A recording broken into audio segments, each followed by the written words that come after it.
un très court instant, 9 h sur TV Finance en direct sur Boursorama. On va vivre l'ouverture à la Bourse de Paris. Ça s'annonce stable ce matin. Les contrats à terme sur le CAC 40 pratiquement inchangés après le rebond d'hier. Bon, pas un rebond phénoménal sur le CAC 40, hein, plus 0,66%, mais en tout cas, c'était la première hausse en 9 séances. On en parle tout de suite avec Benoît Rousseau qui est en direct avec nous. Bonjour Benoît. Bonjour à vous. Trader pour compte propre au blog Andlil. On s'oriente plutôt vers une stabilisation ce matin. On a eu de belles clôtures à Wall Street hier. On a d'ailleurs rebondi beaucoup plus haut que sur les places européennes. Mais ce matin en Asie, c'est vraiment très calme. Hein. Oui, exactement. On a eu une séance hier qui s'est déroulée en deux temps. Ça nous rappelle le type de séance qu'on a déjà vécu il y a 48 heures. On a été propulsé nord par les indices américains qui ont clôturé sur des plus hauts historiques quasiment pour certains. On a dépassé les 6350 sur le Nasdaq, donc on a vraiment... Ouais, plus 1,3 sur le Nasdaq, hein, et je crois qu'on est à 1% de plus haut historique sur le S&P. Exactement. Donc on a vraiment été tiré plein nord par les indices américains. Cette nuit, on a eu trois petites choses qui se sont passées. On a eu une très belle ouverture du Japon, mais ça a baissé lentement pour finir flat toute la nuit. Donc du coup, ça a tassé la montée des indices futurs européens qu'on avait eu jusqu'à 22 h. On a une remontée de l'euro qui repasse un petit peu au-dessus de 1,18 actuellement, et on a le pétrole qui a un petit peu monté, donc ça explique que finalement on va se mettre a priori à tasser en Europe. On va ouvrir plus bas que les plus hauts qu'on a eu sur futurs à 22 h, parce que les futurs européens, le CAC 40 cote jusqu'à 22 h, et là on tasse, donc là on vient d'ouvrir, on est même dans le rouge, hein, on est à moins 0,05, moins 0,05 sur les 5325 à peu près. Donc hier on a franchi les 5300 points, donc c'était un beau signal à nouveau aussi. On n'a pas réussi à rejoindre les 5350, on a calé dessus à partir de 21 h, de 20h30, et là on est plutôt en phase de baissière, donc à surveiller. On n'a pas un super visage là pour le moment. C'est toujours ce que je vous dis. On a un décalage très fort en ce moment. On a les Américains qui montent, hein, qui ont récupéré toute leur baisse et qui sont même sur des records historiques. Et nous, on est loin d'être sur des records historiques. Donc quand les Américains montent fortement, on réussit à monter un tout petit peu. Quand les Américains montent, on stagne. On attend de voir ce qui va se passer quand les Américains vont... C'est ce qu'on dit depuis plusieurs jours, hein, vu la correction qu'on a eue ces derniers jours sur les places européennes, à la Bourse de Paris, alors qu'on était plutôt stable côté américain, où on s'est frité un tout petit peu. Qu'est-ce que ce serait si Wall Street baissait véritablement? Moins 0,09 à l'instant sur le CAC 40 après une ouverture négative de 0,05, mais on tient le cap des 5300 points, 5331. Pas grand-chose à se mettre sous la dent aujourd'hui, hein. Non. C'est un petit vendredi triste, hein, en fait. Hein. On avait permis de construire à 14h30. Ouais. Alors c'était ultra important il y a quelques années, parce qu'on était en pleine crise des subprimes. Ouais. Bon, maintenant c'est bon, on a mis tout le monde dehors, on a liquidé tout, donc... pas tout le monde quand même. Hein. Si vous alliez à Détroit, ils ont mis du monde dehors. Hein. Donc, mais je crois que Détroit était en crise avant le subprime. Oui, effectivement. Ils étaient déjà en faillite avant, c'est vrai. Mais bon, ça n'a plus du tout le même impact qu'avant. Par contre, ce qui était intéressant comme hier, ça a été les résultats de Walmart, hein. Que ce soit Cisco et Walmart. Cisco et Walmart, c'était les deux gros résultats. Oui.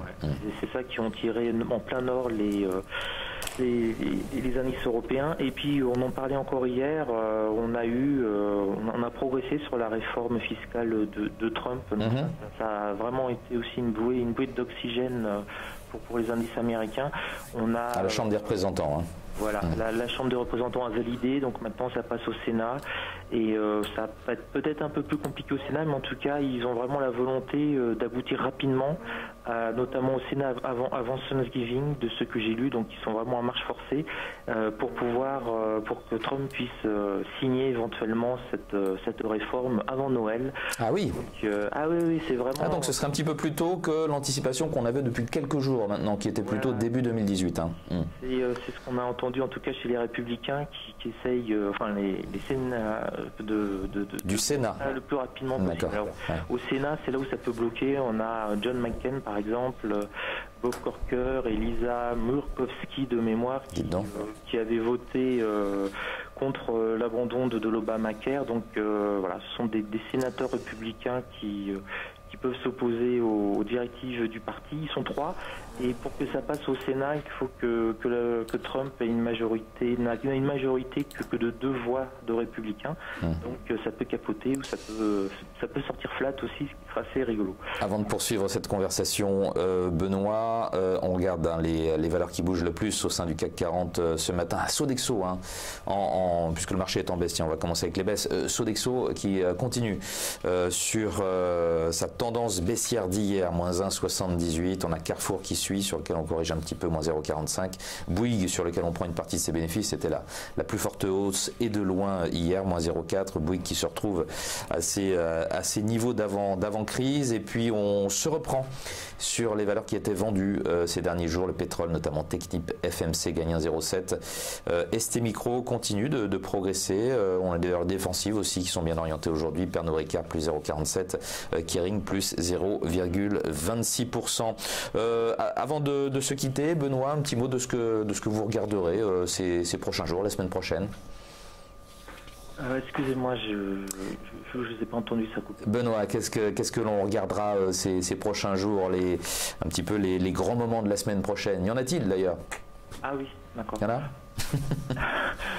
Écoutez, je vous avoue que j'ai pas encore fait mon travail sur le calendrier boursier. Bon, qu'est-ce qui vous semble important, indépendamment des publications? Qu'est-ce qui vous semble important à suivre maintenant? On a parlé de la réforme donc fiscale. Ça semble plutôt bien parti. Qu'est-ce qu'on gardera d'autre? La situation peut-être politique européenne. Là, on parle beaucoup des difficultés d'Angela Merkel à former une coalition. Alors oui, on a l'aspect, comme on l'avait dit, très très important de comment ça va évoluer le passage au Sénat, est-ce que ça va passer au Sénat. La réforme Trump, là, c'est fondamental pour la bonne santé de fin d'année. C'est ça, le sujet numéro 1. Ouais, le sujet numéro 1. Au niveau des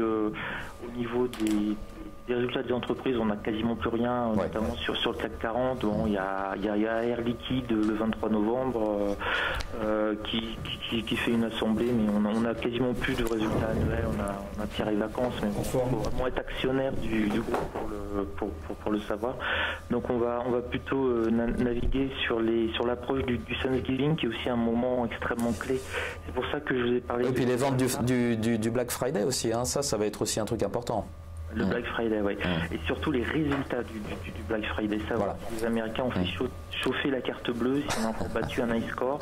Parce que c'est une indication très précieuse pour comment pourrait être la fin de l'année sur le T4, le 4e trimestre américain, dont on aura les résultats au mois de janvier. Mais c'est vraiment une bonne indication. C'est la meilleure indication qu'on a avant la fin de l'année. C'est la capacité de dépense des Américains, et certains diront leur capacité d'endettement. Ça, c'est ça dépend si on est son courant, j'allais dire, de pensée économique. D'accord.